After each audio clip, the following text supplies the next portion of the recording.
You're about to learn how to edit HDR photos in Photoshop, as well as one of the main alternatives to HDR. And for this project, we're going to edit some real estate photos. Now, when you first open your project, your canvas size doesn't really matter because Photoshop's going to create a new canvas for us with the method that we're doing. The first method we're going to do is HDR. So you come up to File, Automate, and then you're going to come down to Merge to HDR Pro, and that's going to open up this little pop-up. From here, you're going to select your photos. I'm going to select these three and then hit OK. And now I hit OK on this box. And what you'll see is Photoshop is automatically loading each of those photos onto the same canvas. And then it's going to open up a pop-up window for us to fine-tune the HDR settings. So here's the window that just opened up automatically. And you can adjust a lot of the settings for the HDR in here.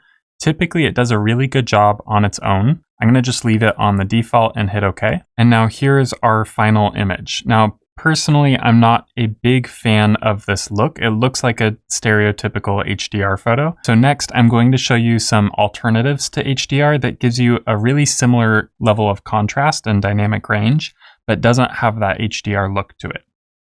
For this next method, I'm going to drag these same three images onto this canvas. They're going to open one by one, and I'm just going to hit enter for each one, telling Photoshop that I'm happy with the crop settings. I'm also going to select all three of these layers, right-click, and click Rasterize. Our first photo is overexposed, the next one is underexposed, and then the third one is kind of in the middle. So as you can see, this is what just one photo looks like versus Photoshop's HDR version. You can see that there's a lot more detail in the HDR version. You can see inside all the shadows, and then the highlights aren't blown out. So there are a lot of benefits to HDR. However, I think we can get a better look using a different method. So let's go ahead and do that now. Now for this method, on each step that I do, I'm going to right click and hit duplicate layer, and then make my changes to the copy of the layer. And I'm doing that so that I don't do any destructive edits to my original layer. It just gives us a lot more options for blending the layers together and just kind of fine-tuning it without messing up our actual image. So with that setting, the very first thing we're going to do is come up to Image, Adjustments, Shadow and Highlights. And that gives us this pop-up right here. And just already for the default amount that it's suggesting to bring up the shadows, you can see it has that HDR look. Like I just regained all the detail in the shadows there. So I'm going to set mine, let's say, to about 28%. And then my highlights, I can bring those down by bringing this slider up. And let's just say we do it by 13%. So this is just one image with the shadow and highlight adjustment versus three photos brought together in an HDR. Back to the one image. 3 images, 1 image, 3. So you can definitely see a difference. And I feel like I could make my settings more extreme for the shadow and highlight, and it would look more similar to the HDR. But personally, I'm happy with this look just right here. So the photographer didn't need to take all 3 of these images. Technically, the only image we needed was this one that's exposed here in the middle, and then we added the shadow and highlight adjustment to it. And that gives us a look that's very similar to HDR, but it looks a little bit more natural. One more thing we can do to this photo is play with the color balance. So I'm going to come to Image, Adjustments, Color Balance, which opens up this window. And I can do the color balance to the midtones, the highlights, or the shadows. I'm actually going to start out with the highlights. And I know I want it to be a little more blue. We're going to take out a little of the red. Yeah, we'll just set it about there, and I'm just kind of doing this by eye. Call that good. And because I made this duplicate layer over here, I can turn it on and off to see if I like the original or my copy more. So I can click this eye to turn my copy on and off. So now I'm going to make a duplicate of the copy so that these next settings, we're not ruining all the progress we have so far. So with my second copy selected, I'm going to come up to Image, Adjustments, Brightness and Contrast. And I think I can bring my contrast down a little bit. It's kind of similar to the shadows and highlights. Bringing contrast down is going to make the shadows a little brighter and the highlights a little darker. And then I'll bring the overall brightness up just a touch, and we'll hit OK. And then for the last step I want to do to this, we're going to use our Dodge and Burn tool. So if I right click over here, Dodge is the first option, which is going to brighten whatever you brush, and then the Burn tool is going to darken whatever you brush. So I'm going to click on Dodge first. And then also when you click on your dodge tool, you can choose if you want it to affect just the shadows, midtones, or highlights. I'll start out with it affecting only the shadows, and you can choose how much you want it to affect. I'll leave it on, actually I'll turn it down to like 30%. Now anywhere I brush, it's going to brighten up that section. I'm also going to make my brush a little bit larger, a little bit smaller. Yeah, that's good. And we're just going to fill in a few of the shadows.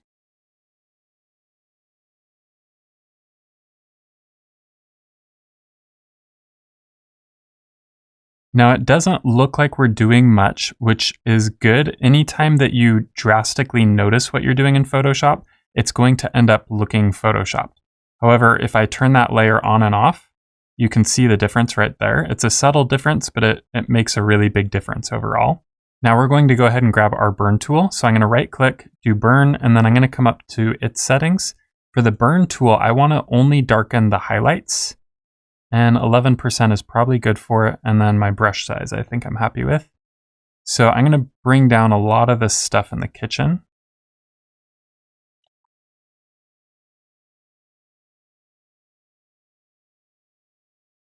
Yeah, it's just mainly the kitchen that I think I want to fix. Yeah, so I'm going to make my brush size a little bit larger, or a lot larger. And I'm going to bring the exposure down 5% so it's not as an extreme of an effect. And I'm going to brush in a lot of the floor here and a lot of the kitchen. Cool, so I'm going to turn the layer on and off so you can see before and after. And then coming back to the original, you can see before and after. So now I'm going to compare the HDR photo to me doing just one photo and then adding the shadow and highlights as well as the dodge and burn. So this is my one photo, and this is the HDR with 3 photos brought together. One photo and 3 photos with the HDR. And I'm going to do just one more setting to it to make it look even better. But first, let's right click, duplicate layer. And I'm going to right click on my burn and dodge tool and come down to sponge. Sponge affects the saturation, and you could either add saturation or you could desaturate it. I'm going to do desaturate, and I'm going to make my brush size a lot larger. And I think I'm happy with that flow. I'll just leave it like that for now. And what I'm going to do is I feel like the ceilings are a little bit too yellow. So I'm just going to bring that down a little bit. So we're just going to bring a lot of the saturation out of the ceiling and walls here.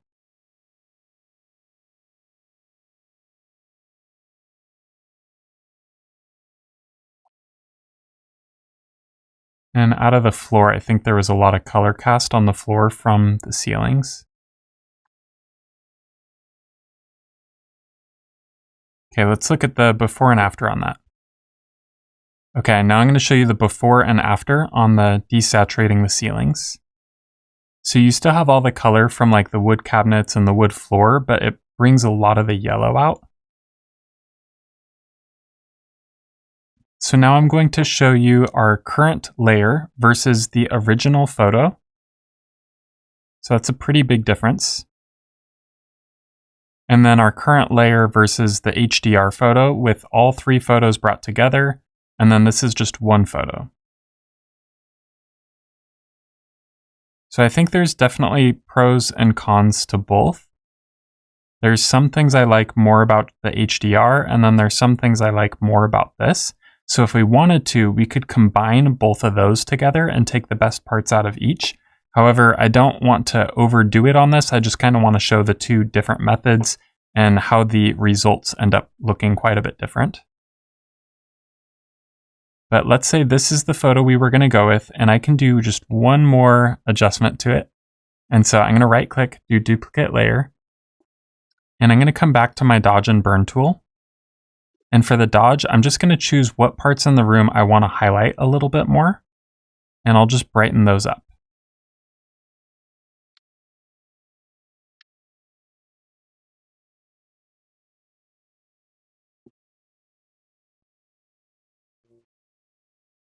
And then also when I brightened them, it really brought out the saturation. So I'm going to desaturate them just a little bit.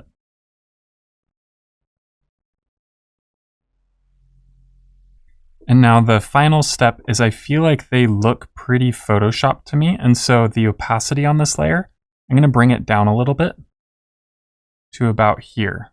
And now let's see the before and after on that last layer. So it definitely highlights those parts, but it's still way too much. So I'm going to bring the opacity down and now check the before and after. Cool. I feel like that's a lot more subtle. So that's how I'm going to use it. So because this opacity is down on this layer can no longer exist by itself. So I'm actually going to combine it with the layer below. You select the two, right click and do merge layers.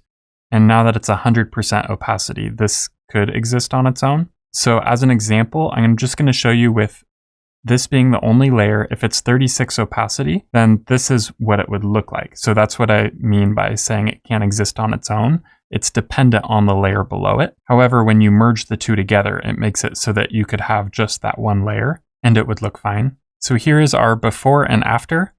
And I feel like I can call that good for now. I could obviously go through and fine tune. I could spend hours using the same tools that you already know and just continue making this better and better with each layer. However, I think you have a good understanding of the tools now and you know both methods. So you could use one photo and then come down to image, adjustments, shadow and highlight, as well as use the dodge and burn tool on it to really make it stand out. Or you could take multiple photos of different exposures and turn them into an HDR photo. And now that you know both methods, you're able to pick and choose which ones you want based on your project. So at this point, you have a solid understanding of how to create HDR photos in Photoshop as well as the main alternative.